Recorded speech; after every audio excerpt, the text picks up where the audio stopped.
Pagi ini saya akan berbagi dengan saudara satu pengajaran firman Allah yang saya berikan judul mengalahkan Amalek. Mari kita langsung baca ayatnya saudara ya. Keluaran pasal 17 ayat 8 saya baca, 9 teruskan saudara yang baca, nanti 13-nya sama-sama kita baca ya.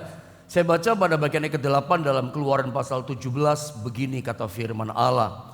Lalu datanglah orang Amalek dan berperang melawan orang Israel di Rafidim. 9 terus saudara. Musa berkata kepada Yosua, pilihlah orang-orang bagi kita, lalu keluarlah berperang melawan orang Amalek. Besok aku akan berdiri di puncak bukit itu dengan memegang tongkat Allah di tanganku. Ayat 10. Lalu Yosua melakukan seperti yang dikatakan Musa kepadanya dan berperang melawan orang Amalek. Tetapi Musa, Harun dan Hur telah naik ke puncak bukit. 11. Dan terjadilah apabila Musa mengangkat tangannya, lebih kuatlah Israel. Tetapi apabila ia menurunkan tangannya, lebih kuatlah Amalek. Ayat 12 ya. Maka penatlah tangan Musa, sebab itu mereka mengambil sebuah batu, diletakkanlah di bawahnya supaya ia duduk di atasnya. Harun dan Hur menopang kedua belah tangannya, seorang di sisi yang satu, seorang di sisi yang lain, sehingga tangannya tidak bergerak sampai matahari terbenam. Ayat 13 sama-sama 2 dan 3. Demikianlah Yosua mengalahkan Amalek dan rakyatnya dengan mata pedang. Sekali lagi pagi ini kita belajar tentang bagaimana caranya kita mengalahkan Amalek. Amalek ini punya ciri, ini satu bangsa yang suka bikin susah bangsa Israel. Bangsa ini bangsa yang menyerang dari belakang saudara, yang orang-orang lemah yang diserang. Barisan belakang itu ada anak-anak. Nanti Anda baca dalam kitab Ulangan itu pasal 25 itu kayaknya ya. Itu yang diserang pada bagian belakang. Ada anak, ada istri, ada orang tua, opa oma, orang-orang yang sakit, orang-orang yang lemah lesu, itu yang dihantam dari belakang, bukan dari depan. Dan menyerangnya pun secara tiba-tiba, mendadak menyerangnya. Nah, pagi ini saya ingin mengajak kita sama-sama belajar bagaimana caranya kita mengalahkan Amalek. Saya akan mencoba membicarakan tentang 3 hal.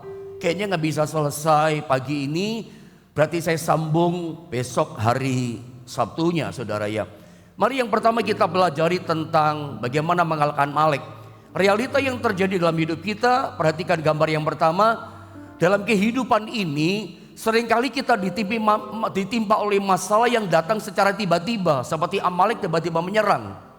Sebutlah firman Allah ini masih sambungan dari kisah yang kemarin kita pelajari.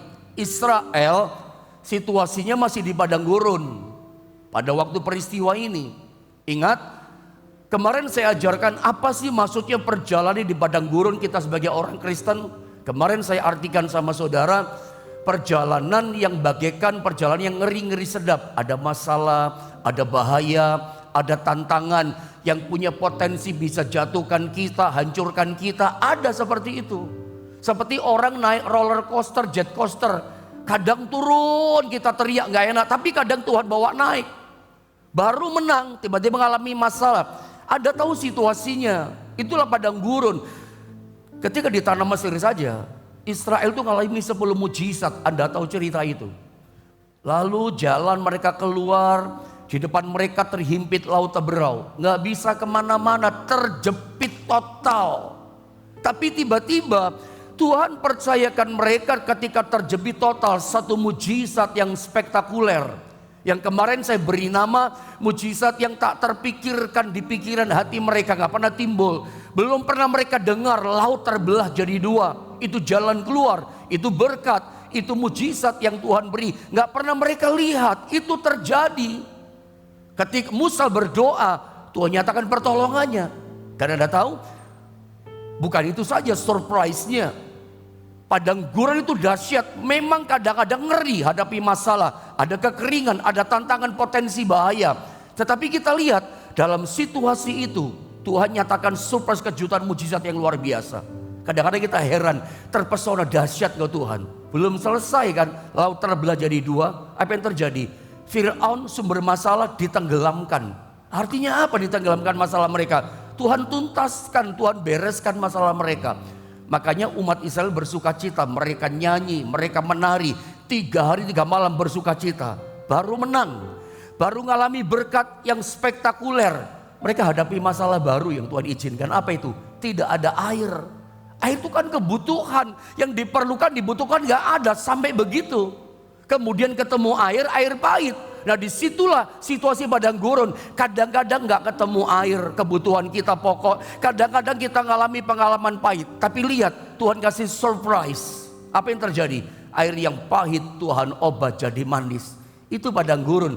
Makanya ketika saya sebagai hamba Tuhan melepaskan, mengajarkan saudara, kurang lebih gambaran kecilnya saya tangkap pesan Tuhan. Tahun ke depan 2023 masih sama situasi dengan akhir tahun ini. Kita gerejanya, kita orang percaya masih bagaikan berjalan dalam situasi tanah yang namanya padang gurun.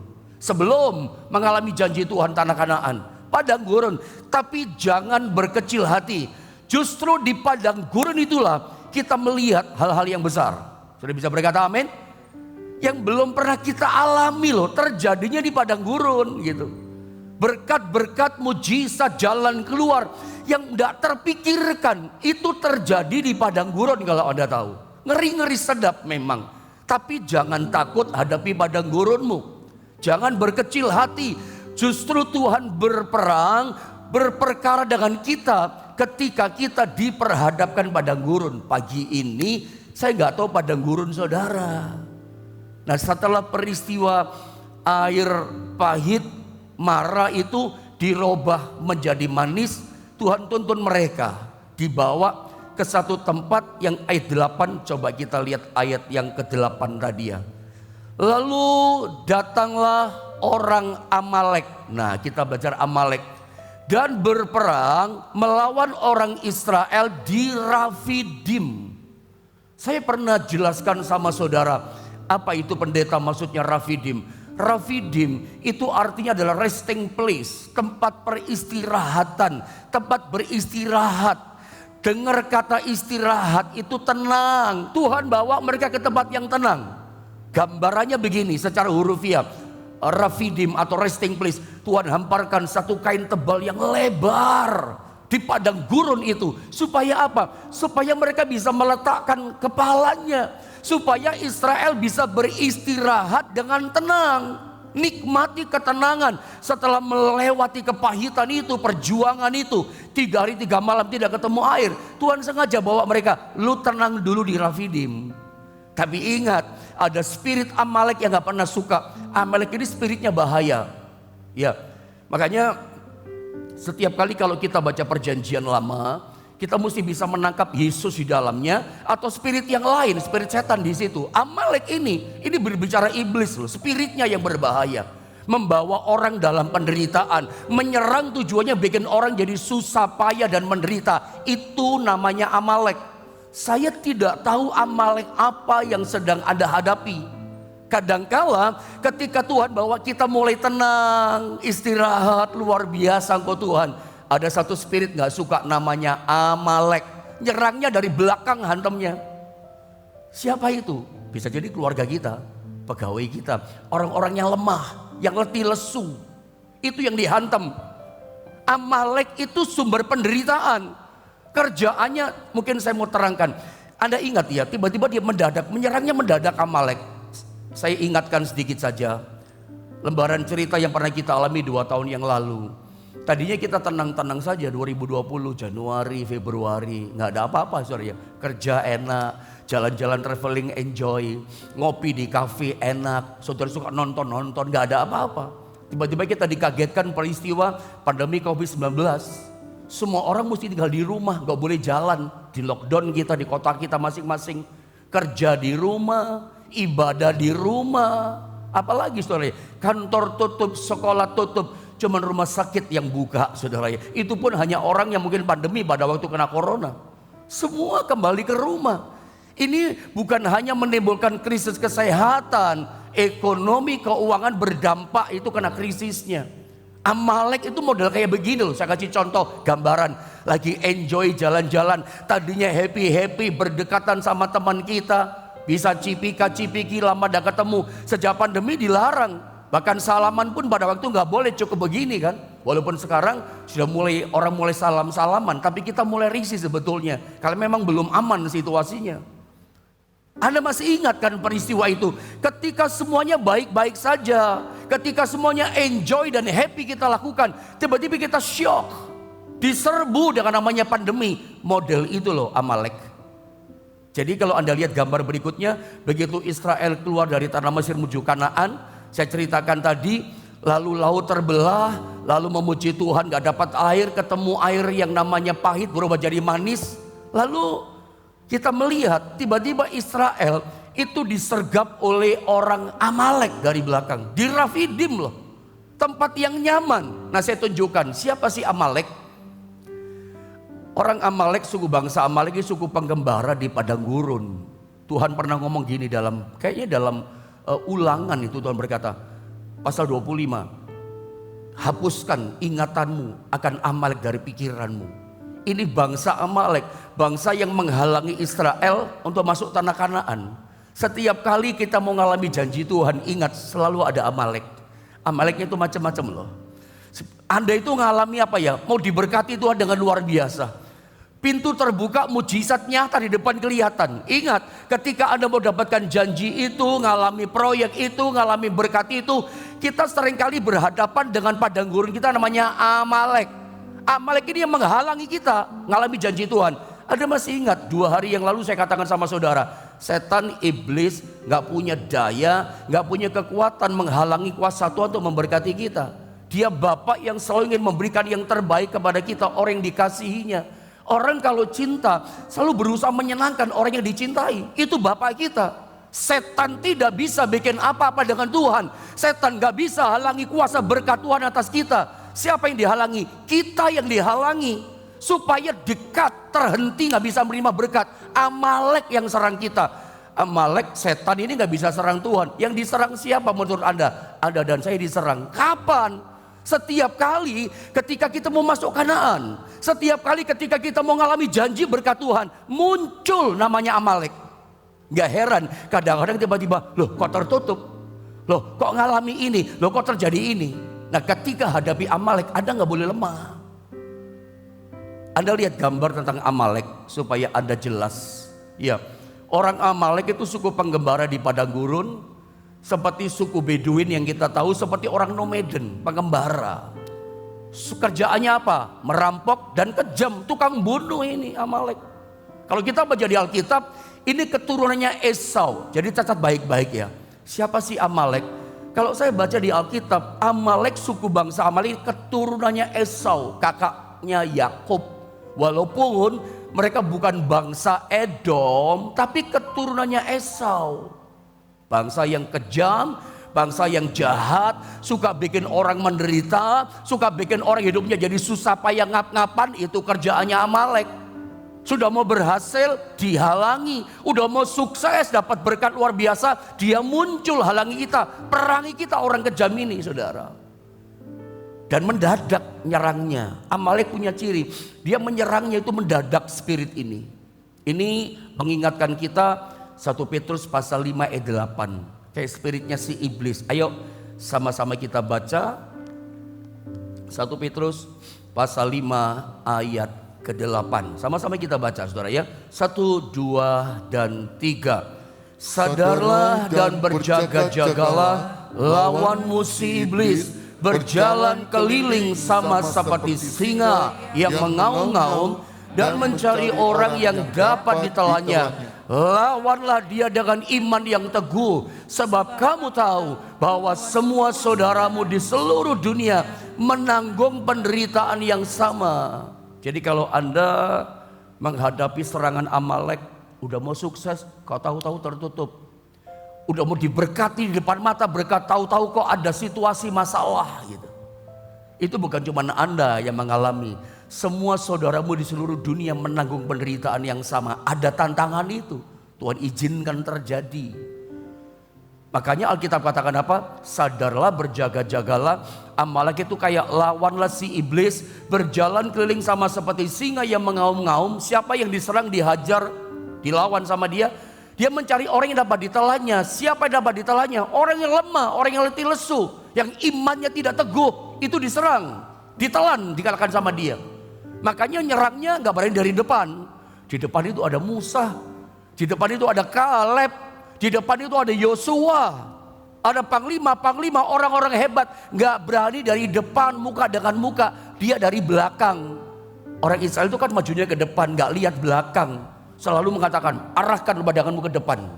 Ya, selalu begitu kan Tuhan. Kita gak lihat belakang, ternyata belakang kita yang kita gak toleh itu yang dihajar. Gitu. Siapa? Ya bisa orang sekitar kita yang melakukan masalah. Dan Amalek ini pekerjaannya, saudara. Mari kita belajar dari kisah yang barusan kita baca tadi. Justru menarik ya, di ayat ke-9, tadi kita kan baca ayat 8 ya. Sekarang saya ajak saudara lihat ayat yang ke-9. Saya baca saja ya.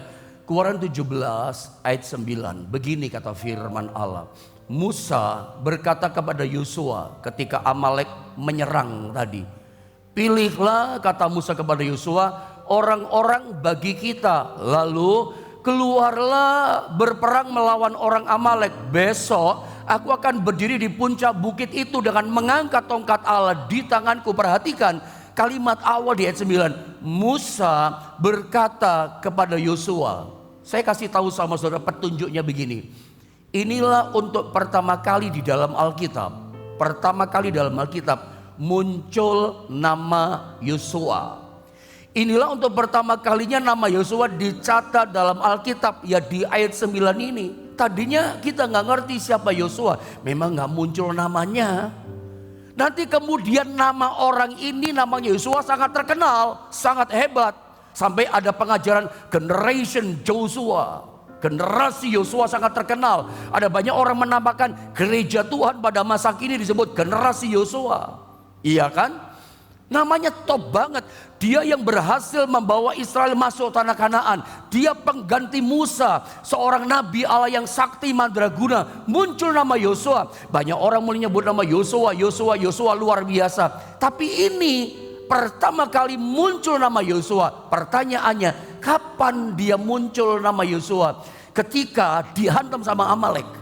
Ketika krisis terjadi, ketika masalah terjadi, muncul yang namanya Yosua. Ya, makanya pelajaran pertama, saya bagikan coba 3 hal sama saudara. Ya, kadang-kadang ketika saya suka lewat-lewat, ada suka bertanya saudara ya. Kadang-kadang saya mau masuk ketiga, kadang ada pesan yang baru, kebalap saya sampaikan langsung yang baru. Ya, tapi saya coba akan selesaikan yang ketiga ini ya. Yang pertama kita belajar ketika orang Amalek menyerang, kesulitan, krisis, masalah yang terjadi, itu memunculkan seorang pemimpin yang hebat, pemimpin yang tangguh, namanya adalah Yosua. Yang dipilih Yosua, muncul nama Yosua. Selalu saya bilang sama saudara bahwa selalu yang namanya orang hebat, pemimpin yang hebat, orang yang muncul sebagai pemenang, itu di masa-masa masalah itu banyak krisis terjadi. Satu contoh, pahlawan besar itu selalu dihasilkan dari peperangan. Anda lihat gambar berikutnya dengan cepat. Misalnya pada waktu perang kemerdekaan, kita sama-sama tahu ketika bangsa Indonesia dijajah oleh Belanda, dijajah oleh Jepang yang terakhir. Muncul proklamator bangsa kita, pahlawan bangsa kita yang terkenal, Bung Karno dan Bung Hatta, Soekarno-Hatta. Kapan para pahlawan ini, proklamator kita itu muncul namanya, dikenang terkenal sampai hari ini. Sampai anak kita pun tahu, cucu kita juga barangkali tahu. Proklamator kemerdekaan Indonesia siapa? Bung Karno, Bung Hatta. Kapan mereka lahir? Ketika pada masa peperangan, masa krisis, masa sukar. Perang kemerdekaan kita tahu memunculkan seorang jenderal besar yang sangat hebat namanya Jenderal Sudirman. Kapan? Peperangan. Saya bawa saudara pada kisah Alkitab. Kapan munculnya Daud? Ketika Israel mengalami krisis. Betul apa tidak? Ceritanya Isai menyuruh Daud bawa bekal makanan, rangsum makanan, lihat kakak-kakaknya perang di medan perang. Daud tinggalkan kambing dombanya, ada penjaga yang menjaga, dia berangkat dengan sukacita. Dia berpikir dia akan melihat kehebatan, kepahlawanan, keberanian Saul dan tentara-tentara Israel. Tapi mungkin dia mulai kecewa, lah kok tidak ada keberanian. Dia dengar di situ ada yang namanya Goliat memaki-maki, mengutuki barisan tentara Allah Israel. Bukan cuma tentara yang dikutuki, Allah yang mereka sembah Yahweh juga dikutuki. Itu yang terjadi, saudara. Dan akhirnya Daud bertanya, siapa orang tak bersunat itu, berani mengutuki Allah Israel. Lalu dia sampaikan kepada beberapa prajurit, karena kakaknya marah, kita tahu itu. Lalu apa lagi? Lalu dia sampaikan kepada Saul, dipanggil sama Saul, biar aku yang hadapi orang itu. Dia mulai cerita, aku biasa di padang rumput, padang penggembalaan, mengalahkan singa, mengalahkan beruang dengan kekuatan daripada Tuhan. Aku yakin sekarang ini juga orang itu tak bersunat Goliat, maksudnya Tuhan serahkan, aku kalahkan dia oleh kuasa Tuhan. Ya, Tuhan serahkan dia ke dalam tanganku, kata Daud. Kenapa Daud gak goyah? Yang lain takut hadapi Goliat, takut hadapi krisis, takut hadapi bahaya. Tapi kok si Daud gak takut? Karena dia punya iman yang teguh, melawan dengan imannya teguh. Dari mana orang muda ini punya imannya teguh? Dari pengalaman pribadinya dengan Tuhan. Saya pernah bilang sama saudara, satu rumusan rahasia mengenal pribadi Allah dengan benar itu dari mana? Rahasianya adalah mengenal Allah dengan benar, mengalami Tuhan secara pribadi. Ngalami dia sebagai pelindung kita, ngalami dia sebagai sumber berkat kita. Orang kalau sudah ngalami Tuhan secara pribadi, dia gak goyah. Orang mau fitnah nama Tuhan, orang mau jelekin nama Tuhan, dia gak peduli. Terserah lu ngomong apa, jelek-jelekin Tuhan Yesusku. Aku udah ngalami dia secara pribadi. Aku hancur, aku ditolong. Aku jatuh, aku diangkat. Jalanku buntu, dikasih jalan keluar. Aku sakit, disembuhkan. Orang yang punya pengenalan pribadi dengan Tuhan, hasil proses lewat mengalami pribadi, itu imannya tangguh loh. Yang lain takut, dia berani hadapi krisis.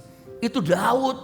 Makanya saya pernah bilang sama saudara, mengenal pribadi Tuhan dengan benar lewat mengalami pribadinya secara langsung, itu adalah senjata yang paling kuat di akhir zaman.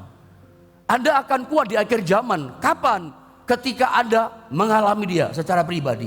Anda gak goyah, gak ada jaminan 2023 semuanya akan kayak Rafidim, tenang-tenang saja. Karena justru Israel hadapi Rafidim, dihamparkan seperti kan lebar, istirahat, dihantam sama Amalek. Ada lihat.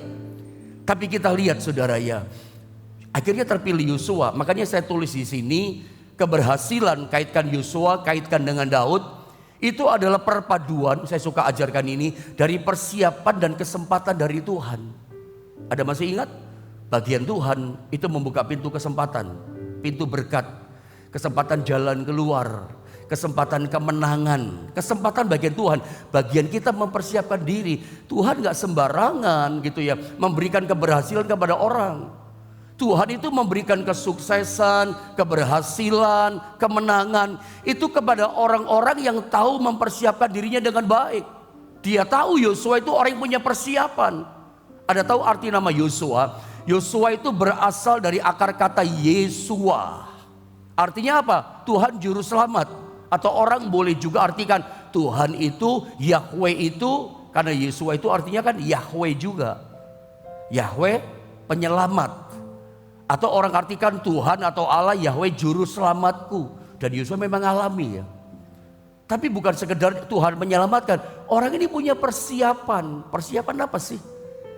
Saya suka ajarkan persiapan hati. Anda gak usah ragukan hatinya Yosua. Yosua itu hatinya tunduk kepada Tuhan.